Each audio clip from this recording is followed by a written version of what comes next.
Hi ළමයි අද අපි බීච් ආවා. පොඩි අයට බඩගිනි නිසා අපි දැන් අයිස්ක්‍රීම් කන්න යන්නේ. බලමු. ඔව් ළමයි පොඩි අයට බඩගිනි ඒත් අයිස්ක්‍රීම් එපයි කිව්ව නිසා දැන් අපි ෆුඩ් සිටියට යන්න හදන්නේ. ඔව් මං කිව්වා එයාලට කැමති එකක් ගන්න කියලා ෆුඩ් සිටියෙන්. දැන් ඉතින් මේ කට්ටිය ඇවිදිනවා ළමයි ටික. ඔන්න එයාලා කැමති ඒවත් අරගත්තා. දැන් අපි කොටුවට යනවා. ඕල් ෆෝර්ට් එකට ගිහිල්ලා එතෙන් ඉඳන් කාලා බලමු ඉස්සරහට.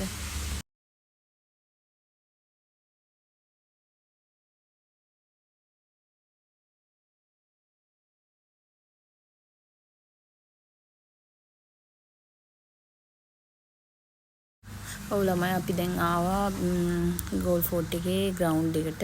දැන් අපිට මුස්ලිම් කට්ටියක් හම්බුණා. එයාලත් එක්ක අපි මේ දැන් එයාලගේ ලොකු සරුංගලයක් තියෙනවා. ඒක අපේ පුතාලා තුන්දෙනාත් එයාගේ පුතාලා තුන්දෙනාත් එක්ක යවන එක. එහෙනම් අදට ඉවරයි. දැන් අපි තව ටිකකින් යන්න හදන්නේ. හැමෝටම ස්තුතියි බලපුවට.